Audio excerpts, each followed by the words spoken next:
What is going on, guys? Welcome to Eagles Post Game Live. Today we are reacting to the Eagles versus Jets preseason. Joining us, as always, we are back. My man Rob at Rob Langy, at Philly_Madness on Twitter. What's up, man? We get football back, and the Phillies beat the Mets all in the same night. Listen, man, this is what I was like dreaming of, and it was a hell of a night. And I'm excited. I'm actually weirdly excited to talk about a preseason game. It shows my sickness. Love it. And then we've got my man Ty Book. What's up, Ty? Dude, just fired up to be here. Got the house to myself for the first time in like 2 years. No kids, no wife. Please excuse my exuberance. All right, Eagles Super Bowl. No, I'm just kidding. Let's lead off with Jalen Hurts. Jalen Hurts wasn't sure he was going to get some snaps this preseason game, but then we learned that they were going to play at least a series. 6 of 6, 80 yards, 1 touchdown. I'm going to play the highlights. Rob, what did you see from Jalen Hurts in this game? I saw a quarterback who was getting the ball out of his hands quick. I think that it was, outside of the first play that we're showing right here where he had to kind of take the pressure, but I thought he threw a good pass on the run. But he's shown the ability to do that going to the right-hand side. But a couple of the other plays, they were quick passes. He knew where he wanted to go with the ball. Guys were open. He was commanding the offense. I did think you still saw a little of the Jalen, a little too quick at times to break the pocket.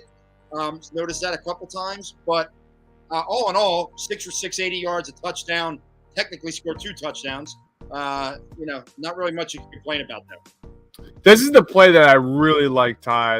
And you're going to touch on Miles Sanders a little bit, catching the ball out of the backfield. But that's just Jalen Hurts taking what the defense gives him, man. That's something we didn't see a lot from this Eagles offense last year. What was your thoughts on Jalen Hurts today, Ty? It looked like the game was a lot slower for him today than it was last year, and you're going to see that as a guy progresses. I was just really impressed with the scheme in general. We talked before we came on the show. I was happy to see Miles Sanders catching the ball out of the backfield. It's something we had a little bit of an issue with over the past couple seasons, and Hurts just looked sharp. He looked really good. Not a big sample size, and you're playing the Jets, but I do think the Jets are a better team than they were last year, specifically defensively, and I'm enthusiastic. I mean, it's the first preseason game, but I'm enthusiastic. Absolutely. Here, I like this play design right here. Just get the ball out of Jalen Hurts' hands. Finds Quez on a quick route there. I think Miles Sanders was open there in the backfield as well. Like you said, guys, Jalen Hurts looked very comfortable inside the pocket, which is where we need to see him grow in 2022. Here, he leaves the pocket.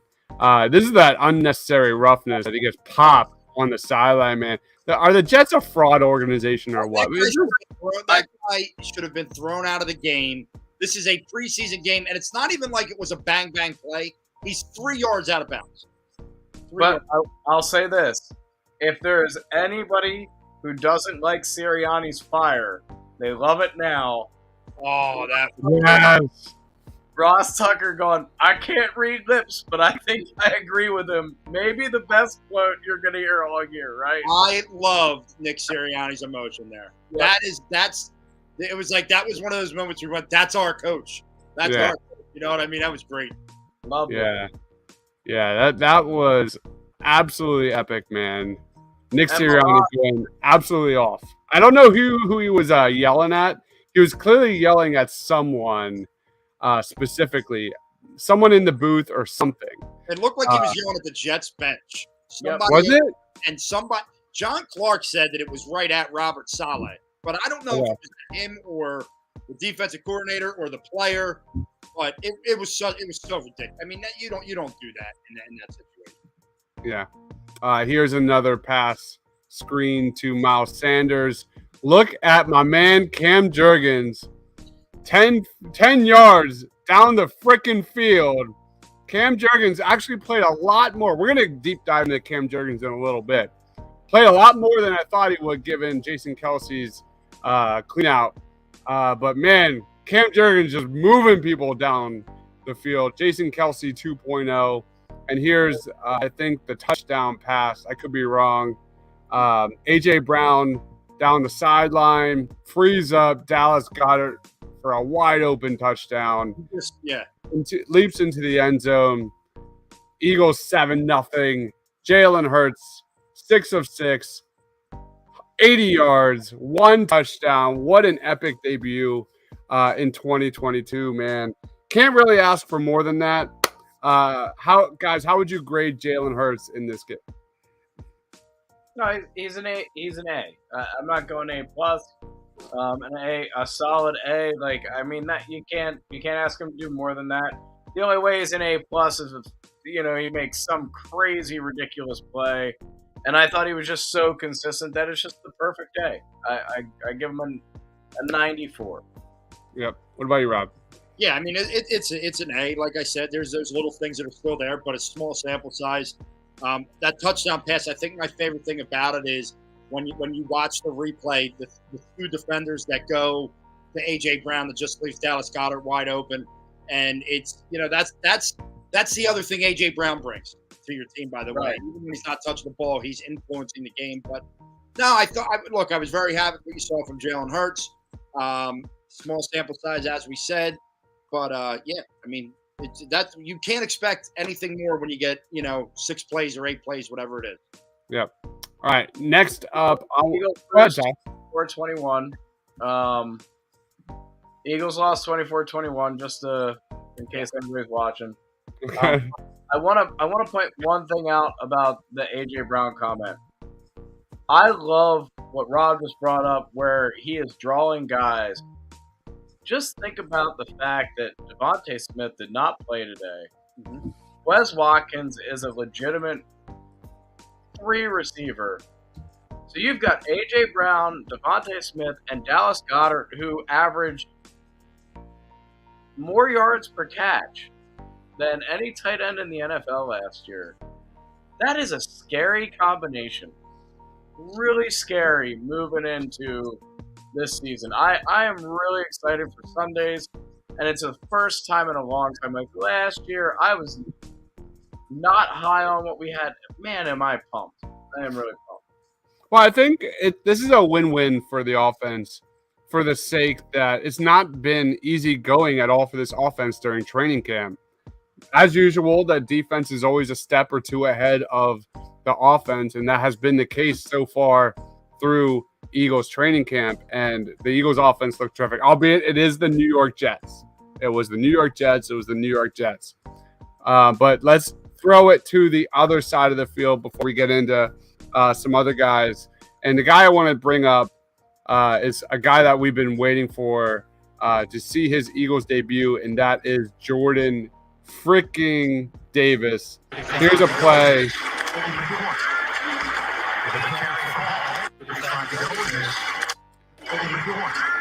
Jordan Davis getting into the backfield is something we're going to see. He didn't really get credit for this play, but this is a stone cold play that we're going to see a lot this Eagles season, where he's not going to get the sack. He's not going to get the tackle for loss, but the dude is going to blow up plays in the backfield on a regular basis. And my man, Nakobe Dean, flying in and getting that, tackle for no gain.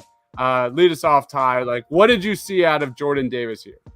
I mean, so if you listen to 610 or any of the Philadelphia Sports Talk, John Clark was on this week talking about training camp, and what kind of like stood out to me was him talking about when guys are double teaming him in camp. You can't tell if you're standing behind the defensive line. He is so big, you cannot tell who the double team is. Like, because you know who's on the offensive line, but like, just looking behind, you can't see their numbers. He's that big. The penetration and speed that this kid has on first and second down is something that we have not seen since Jerome Brown. Period. Like, that's a hell of a statement. I am old enough to say that. Right? I mean, my dad and I were on the phone talking today during the game, and I said to him, I'm like, Dad, I was really young, but that looks a whole lot like Jerome. And he just went, goddamn, son, you are right. And he does. He eats up a lot of space. Now, I don't think the conditioning's great. I think that he can be in better shape. But there were a couple of times today where he just dominated who was in front of him. Yeah. Specifically, the play you showed there. And then loved that Nakobe Dean came in and made the play behind him. Georgia, baby. Yep. Yeah, I think I think it was going up against a lot of Connor McGovern. There was a left guard there that I'm not honestly sure who that was for the New York Jets. But there was more than this play in this game. There was way more than this play in this game where Jordan Davis was routinely blowing up guys. There was one play, I honestly, where the play where Zach Wilson tore his ACL, I believe, blew up the play on the line and chased him down a little bit. What's that? Is that what that injury is being? Yeah, he tore it. So I was so back and forth between the Phillies and the Eagles. I never heard the report come out about Zach Wilson. That's a shame. Yeah. Punish Ahab. So Ahab says his speed for Jordan Davis is absolutely terrific. What about you, Rob? Yeah, and listen, his strength, I keyed on him on quite a few plays tonight. Look, Dive, you'll be proud of me. I actually had a notebook out and took notes watching this game. Get the hell out of here. But I keyed on him in a couple plays, and like you said, they're not going to show up on the stat sheet, but just watching his penetration, getting into the backfield, and a couple times, where his speed, he would beat the block, and then he would still be downfield and being the guy to touch. And I think it was on the play that Ty was just talking about that he actually touches Zach Wilson down, and he was all the way in the backfield and had to come around. I mean, look, yeah, I understand that he's got to get more in shape, but as far as his motor and his hustle, he's got it. I mean, he does. He just has it. And, Ross Tucker made a great comment during the game. He said, man, if the linebackers are getting to see the backfield that clearly this year, watch out. And you saw it not only when he was in there, but with the other defensive tackles, because you saw Kaiser White come up. You saw TJ Edwards hit the gap. Nakobe Dean, I feel like Nakobe Dean was around the ball the entire time he was in the game, whether it was outside, inside, whatever. I mentioned it before we came on air, and I just want to say it again. Watching the way the linebackers, and I'm calling it hunting, because it was like they were on the hunt tonight from the very first play, creating havoc, filling the gaps. You couldn't run on that first or second team with those linebackers back there. And, I know we've had Trout in the past, but I mean, maybe since that early 91 defense, and a lot of people put up there in one of the top 5-10 defenses of all time, have we had that many linebackers that are just ball seekers, and they're going to come up and try to lay the wood. And I'm telling you, I had so much fun for, 3, 4, 5 series, whatever it was, watching the linebackers create havoc for an Eagles defense tonight. Rob, first defensive series, you had TJ Edwards step up with Brandon Graham, no gain. A great play. Second play, Kaiser White picks off a pass. Yeah. You had back-to-back plays from Eagles linebackers. When does that happen? That's not supposed to happen. I didn't know how to react. And I mean, and that's just like, and that's in a vanilla set, right? Like they really ran a 4-3, and they would just run like the only different, like Hassan Reddick would like come inside the D end and rush on passing downs. But that there's going to be hybrid sets where Nakobe Dean's out there with Hassan Reddick and Kaiser White and TJ Edwards, and it's like, holy shit! I really don't know how to respond to it. I gotta comment on this. I said it before we came on. I was a huge Gannon naysayer last year. The first 2 series specifically, the defense, and obviously it was very vanilla, but just the defense itself was more fun to watch flow. But also, I want to think about the fact that you can put Nate Davis in the middle now, right? You can put Fletcher Cox and Hargrave on the outside on rundowns. So you got Nate Davis in the middle, Cox, Hargrave on the outside, Kobe Dean and Edwards in the middle, Riddick on the outside, and then you can play Brandon Graham on the other outside if you really wanted to, who looked really, really quick tonight after an Achilles surgery. Yeah. Mm-hmm. Like, I mean, you're like you were saying, the hybrids that you can run with this personnel is stupid. Like, sitting there, like, thinking about my Madden lineup, you know, like, just like, oh my God, you know, it's awesome. It's really awesome. It's a lot of fun to think about what Gannon can do with so much better personnel at his disposal in 2022. Punish Ahab says, just by this game, the night and day difference at linebacker is insane. And that was one of the things we've been raving about all off season. To finally see it in motion is something wild. It's something wild, especially when you consider like Nate Gary's out there playing for the Washington Commanders right now. Like it's pretty freaking wild to think about. Why are the Commanders I want to know where the Alex Singleton should be the all-time starting linebacker for the Eagles. People are at right now. Alex Singleton, like a nice guy, like I love, but this is what real linebacker play looks like. I mean, this is what real linebacker play looks like. Yep. Yeah. All right, let's go on to, I think, one of the biggest things we learned tonight, and that is Cam Jurgens. Cam freaking Jurgens was a guy that I didn't think he would play that many snaps given Jason Kelce's injury and his role just going from here to here in just a few days span. But my goodness, was Cam Jurgens all over the place in this game. Again and again and again, hitting that second level, you know, getting Jason Huntley, you know, downfield, whether it was a run or a screen, you name it.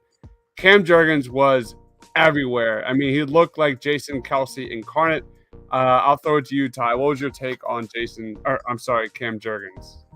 Well, a couple of things. One, the amount of snaps he played today leads me to believe that Kelce is not as unhealthy as we think. I think the surgery went well, and they wanted him to be out there as much as he could be, and we're not concerned about him not being available week one. I do believe that, and maybe be the complete other end of it too, right? Like maybe they had him out there all day because they're worried about that, but I think it's the other way in the first preseason game. And my God, man, he's so athletic, and he's bigger than Kelce.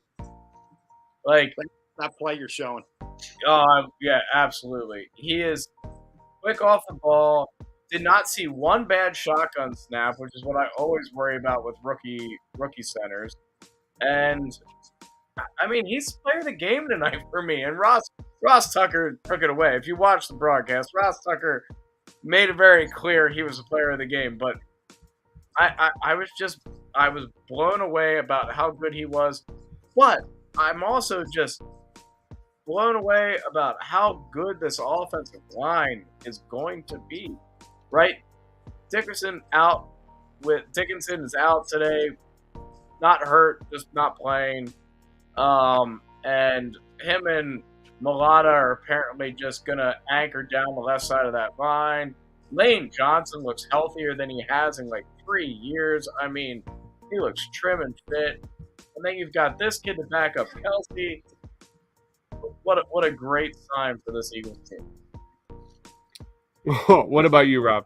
Yeah, listen, there were a couple of those plays in the one play you just showed. I know they only got 4 yards, but when you looked at some of the replays, it literally looked like Jason Kelce pulling on a play and literally just throwing guys with one hand to the side. And the one time he lays a block and then he laid down on the guy, just flat out pancaked him.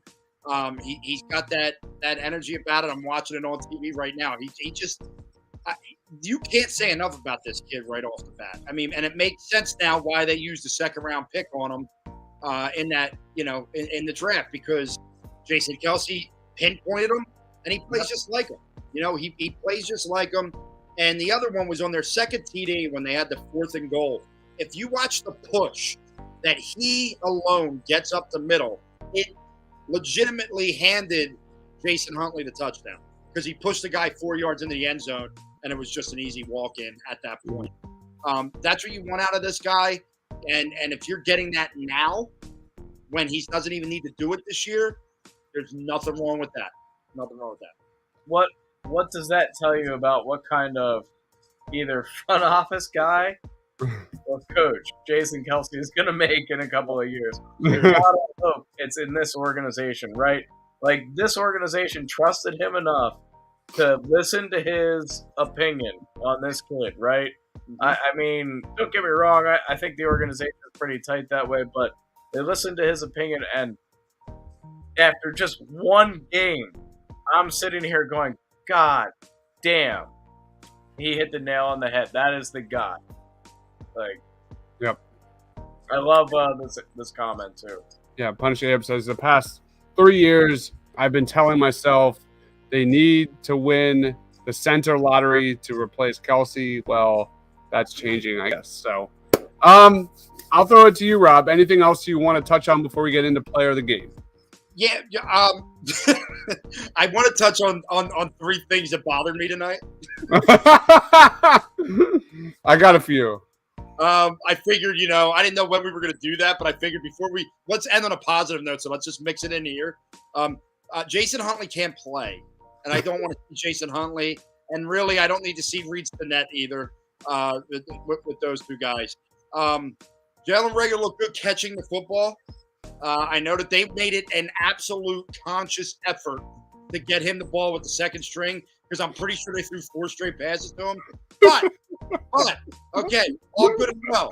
But I'm putting him back on punt returners. He's one of the he makes Reno Mahe look like a Pro Bowler. He is the best man I've seen ever. The one time he had the ball and there was 10 yards between him and the next guy, and he ran sideways and got nothing. Nothing. Bro, come on, man. But good to see him catching the ball out there on the offensive side of the ball. Number 3, Eagles fans should be embarrassed with themselves that in the third quarter of this game, they started doing my least favorite thing in sports history. The wave does not get done at Lincoln Financial Field. We are football fans. We are not Tampa. We are not Atlanta, where we don't even know who's on the team. Do not come into the link and do the wave and act like you're doing something cool. It's nonsense. It's horrible, and I was embarrassed. I was so happy to not be in that stadium in that moment. That was my biggest negative on the game, by the way. Who's the dude in the booth? I can't remember his name. What's his name? Ross Tucker or Ross Tucker, I think. I think it's Ross Tucker. I'm not sure who that was, but the fact that like he was revving, I know that's his job. Like he's paid by the Eagles to rev up viewership in the fourth quarter, and the wave is the most bogus bullshit thing. Period. And he was revving it up like this was the greatest thing he's ever seen, and that was pathetic. I'm glad to hear you say that, because I'm attacked all the time for my hatred of the wave. People are like, oh, you don't want to have fun. You don't want to. No, I'm there to watch the game and have fun watching the game. Stop doing the damn wave. That is because you are not paying attention to the game. If that ever happened in the regular season, I would probably get thrown out and banned from the link, because I'd throw something at the person who started it. I don't ever throw things, but I would, because that upset me so much. So much. You are our spirit animal, man. I fucking hate the wave. I mean, I was like, I was on the phone with my dad, and I'm like, listen to this. They're fucking talking about the wave. That's how you know it's the third quarter of a preseason game. They have nothing left to talk about. What our guy here is saying, the Game of Thrones Shamrock, or I just started watching the show The Last Kingdom. That's good. That's a good show. Dude, I'm really first season. Don't tell me anything. No. It's not giving anything away. But their shame walk is you basically get to crawl on your hands and knees while everybody throws shit at you to go kiss across. That would be the other thing that you should have to do if you start the wave in the link. So I'm totally on board with a shame walk of some sort for whatever jackass did that tonight. I'm sorry. If it was a kid, I'm sorry. You're not a jackass. You're just a child. I'm impressed, Rob. The Last Kingdom's awesome. It was a I good show. just got in, dude. I just started watching. I watched the first season in 2 nights. I was up to 2 the last 2 nights watching it. They're all good. Still hooked. Yeah. That's an addicting show. I'm just through the first season. We just finished Peaky Blinders, and like I'm in on that at this point. Yeah, I'm also trying to catch up on Stranger Things right now. But Uhtred might be one of my favorite like hero main characters in the show. I think good. Hell yeah. Love good. Guy. I'll throw out a dislike for me. And it's not so much Britton Covey, but he only had 2 targets. He had no catches. He did get some return chances. But outside of that, I picked him as my player of the game. Here, I was going to get a lot more opportunities. They just weren't there. Reeds the net stinks. Yeah, he was giving me like Clayton Thorson vibes. He stinks. Yes, that's exactly what it looked like. Outside of like a 3-yard pass, Sinek really, truly doesn't give you much. So anything, final thoughts, dislikes for you, Ty, before you get into player of the game? It was a well played first like quarter and a half. I watching the third and fourth quarter was painful. Rob literally hit on everything I was going to complain about, so I'm not going to bring it back up. All right. Kick return coverage was atrocious throughout the night. Yeah, kick return coverage was not great. And it doesn't matter, right? But they take the lead with a minute left, and they give up a 60-yard return, which is like if those things happen in the regular season, we are going to lose our minds. Like they have to clean that part of special teams up. You got to be able to cover, especially if you can't return. The 2 things that really stand out for me was forcing the ball to Rager. I'm over it. I don't want to talk about him. I don't. And the other is moving JJ Arcega-Whiteside to tight end. No one cares. He's not going to make the team as a tight end. Jackson and what's the other kid? The kid that caught the ball and they called him Goddard. Stoth? Jack Stahl? Stahl, yes. Both of them are going to make the team before J.J. Arcega-Whiteside. Easily. This wasn't a way for the Eagles to save face by cutting J.J., right? Because they knew. Yeah, absolutely. I agree, but I'm just, I'm over those things, right? Like, I think the defense played really well when the starters were out there. I am a little worried about depth, though, watching the third and fourth quarter, but other than that, happy with the game. And honestly, I'm just over the moon about the Phillies tonight. Like that win was just it didn't matter that the third and fourth quarter were that bad because like I just could not fucking believe that Scott scored on that ball and then the David Robertson of all people came in and shut it down. I never doubted that guy for a minute. Oh, come on. I'm not gonna lie, but the majority the same contract he was with the Phillies, right? What's up, Keith Hernandez? What's going on, man? How you feeling? How you feeling, Keith? Oh, the Apple announcer took a shot at Keith Hernandez. I don't care what anybody says. Yeah, they did. Yeah. He said, and I'll say it again. How about that Philly defense? I was like, oh man, that's a national announcer taking a shot at Keith. I love it. What? I mean, honestly though. What, and I know we're talking Eagles, but how do you have Cliff Floyd as the player that announces that game? Yeah. How is Cliff fucking Floyd the color guy? Right? Like, you telling me David Eckstein's not available? Like, anybody but a former Met. Dear God. Sorry. All right, let's roll on. Yeah. Sorry. Matty B says Zach Wilson gone for the year. Minshew to the Jets for a second. Carson Strong, the Eagles backup. Karma's a bitch, isn't it? The fact that they gave Jalen Hurts a shot like that on the sideline, and Zach Wilson next possession is out. Yeah. With a torn ACL.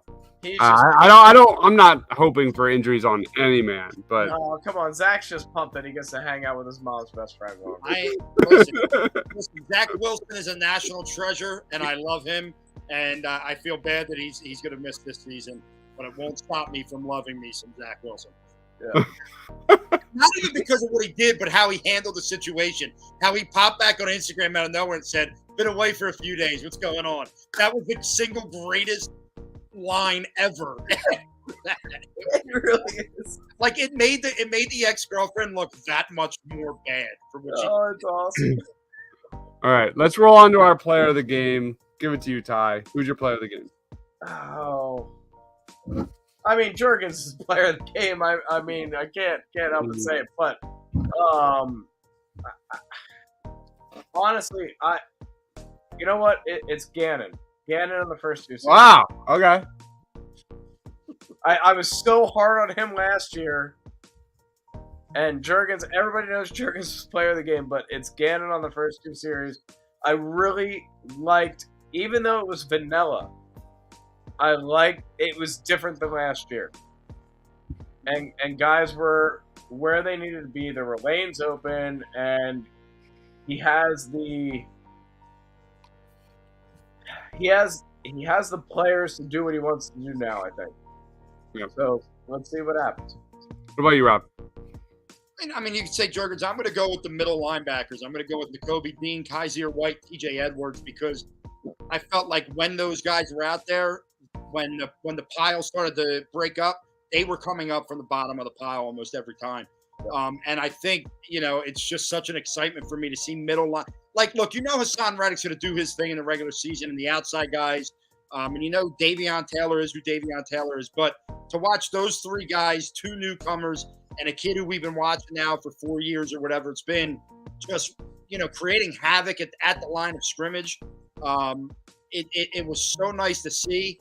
And, you hope that continues into the regular season. But tonight, the linebackers, outside of Cam Jurgens, the linebackers are what stood out to me. Real quick on Rob's comment. Ray Diddy retiring, so sad. But the last thing I heard him talk about was T.J. Edwards at camp looking like a guy who was no longer learning but reacting. And I think that is a great way to describe, especially today. He did it a couple of times. He just doesn't look like it doesn't take time to process anymore. He just reacts. T.J. Edwards could finally be that undrafted free agent that the Eagles signed where we all go, man, what a steal they got there. Corey Clement, I guess, was out for a year, but like T.J. Edwards could really become a player for this team. Yep, I agree. He was my winner of training camp just a few nights ago. I thought he was absolutely terrific. And it's going to take a little time for Nakobe Dean to kind of get that IQ, get that intelligence, get those instincts on the same page with the NFL speed. But it'll come. My player of the game will be Jordan Davis. Jordan Davis, you look at the box score, the defensive box score. This is something I've said so many times on these shows. Didn't have a single notch in the box score. Go look at the box score. You can't find his name. Jordan Davis is nowhere to be found. Didn't have a single tackle. Didn't have a single sack. No tackles for losses. No quarterback hits. But the dude, when he was in the game, was changing the offense. That is what Jordan Davis is going to do. He's going to change a scheme. He's going to change an entire offensive scheme. He's going to make guys run away from him. He's going to get into the grill of opposing quarterbacks, and he's going to be a force to be reckoned with. Jordan Davis is my player of the game. He only played a little bit, and he's not going to be on the box score. He's not going to get those sexy stats, but the guy was terrific tonight, and that's what I wanted to see. I wanted to see a flash from Jordan Davis. And he was going up against Connor McGovern, who is a very good lineman, a very good lineman for the Jets. He's like not great by any means, but he's right in that like above average center kind of dude in the NFL. So Jordan Davis was my pick for tonight. Rob, how would you grade tonight's performance? I'd grade the performance probably C plus. I mean, like Ty said earlier, the first quarter and a half from the top guys was pretty good. I would have liked to have seen more from some of these younger guys that are really trying to make a roster. I felt for a guy like Josh Jobe because he went in with the second string and just got picked on. The kid from Alabama. I know he's an undrafted free agent, but he's a guy that I thought maybe could squeak on. But I will say, at the same time, when you say that, a guy like Tay Gallen seemed to make a couple plays and was really fired up tonight.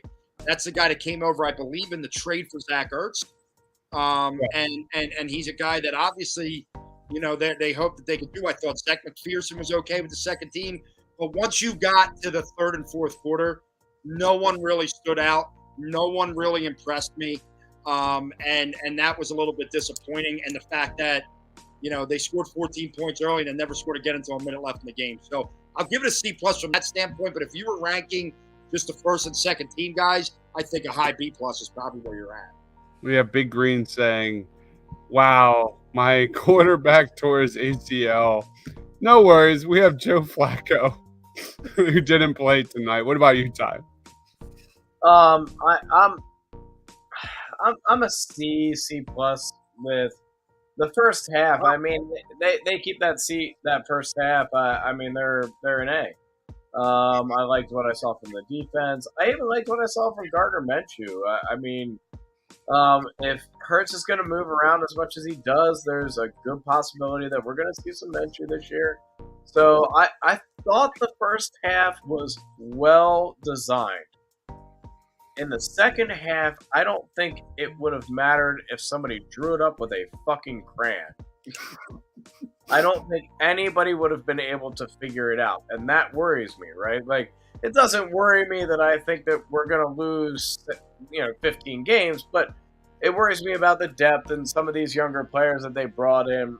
Jobe's a great point. I really like that kid.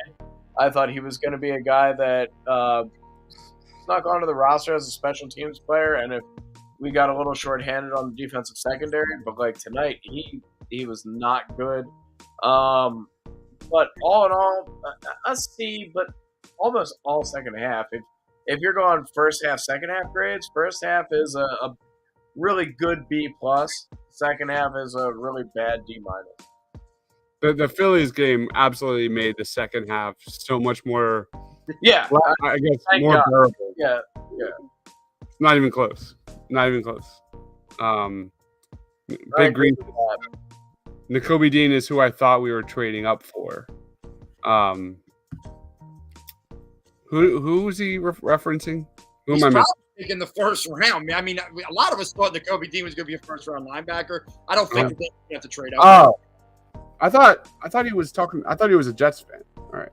No, we traded up for Davis. It's not Nakobe Dean. Yeah. I think. Yeah. Anyway. All right. All right. Let's wrap it up. Rob, anything you want to plug, man? Final thoughts? I want to plug that I am so excited that it's going to be time to talk Eagles football every week. Me and Dibs will be coming on. I think, Dibs, what are we thinking? Mondays is going to be kind of our slot. Monday nights, baby. Monday nights are going to be our slot, and then post-game shows and anything else coming up. And when the Sixers get Kevin Durant, it's just going to be a great time. I'm just going to throw that out there. I'm just going to throw it out. I hate Twitter.